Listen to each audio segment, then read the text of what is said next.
This is the Jeff Kai's Auto Sports Desk.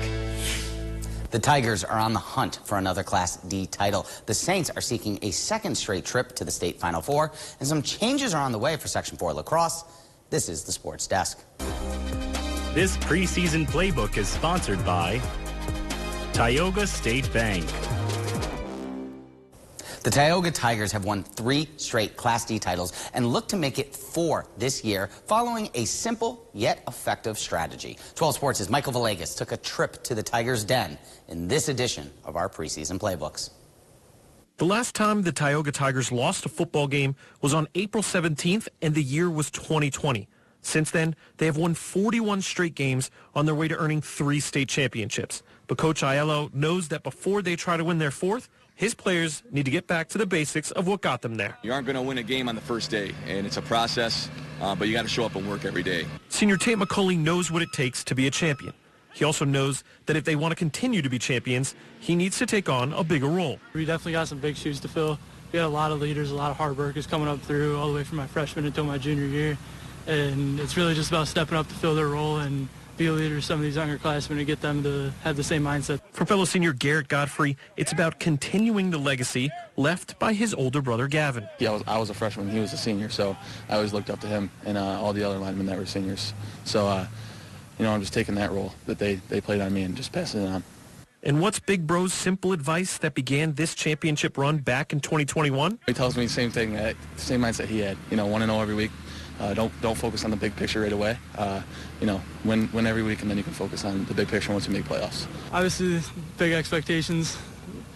We just want to make playoffs, go 1-0 every week, and once we make playoffs, we'll take it from there. And a lot of times around here, and you'll hear our guys say, let's go 1-0, let's go 1-0, whether it be that day in practice, or let's go 1-0 from game week to game week. And as long as we keep the focus small, that seems to be a pretty good recipe for success for us. As for Garrett, winning in his final year means a bit more after watching his brother do it. The look on his face when he won the state championship the senior year was everything I ever wanted. So, winning the past 3 years is definitely special, but I think it'd be great winning my senior year. Coach Aiello believes this team is capable of continuing the winning culture that's been established at Tioga. Might be different names and different jersey numbers out there, but a lot of these kids are coming up from success in the past, but they also know it's a new game and it's a different game at the varsity level, and they have to put the work in and they have to do the little things right, and that's what's going to make the difference. And as long as they keep that mentality and understand that it's a process from day to day, they're going to be just fine. The Tigers will begin their quest for 1-0 against Maryville on September 7th. In Broome County, Michael Villegas, 12 Sports. Tune in on Wednesday. The Wolverines will face some new foes this season in Class C. We head west and check in with Waverly. Find out how they look to stay head of the class this season with some new students in the division. Our Week of Champions rolls on as part of WBNG's preseason playbooks. And as we celebrate our Section 4 champions from last season all this week, we head back into the city and into Class C boys soccer. We got a chance to catch up with Seton Catholic Tuesday morning as the Saints start their march back to the state Final Four.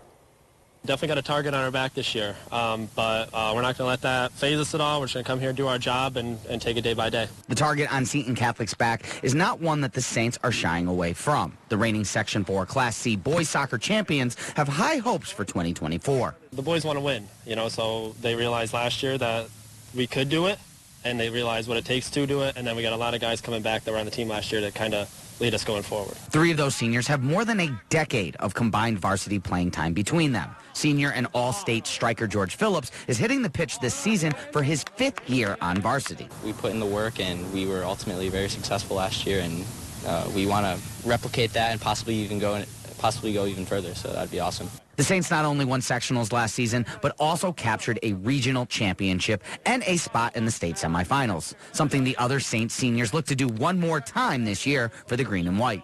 Just being at the last one, you want to make it good. You want to go hard in every sprint, every drill, just because it's your last and it's going to be over before you know it. Keep that family together. We lost some guys, but we did gain some guys that we should really add to the family, and just take it game by game and try and win as much as we can. The Saints title defense starts up for real on September 5th. Seton Catholic will take their home turf for a matchup with Oneonta under the lights. And finally, 12 Sports has confirmed with Section 4 officials that the state will implement a shot clock next season for Boys and Girls Lacrosse.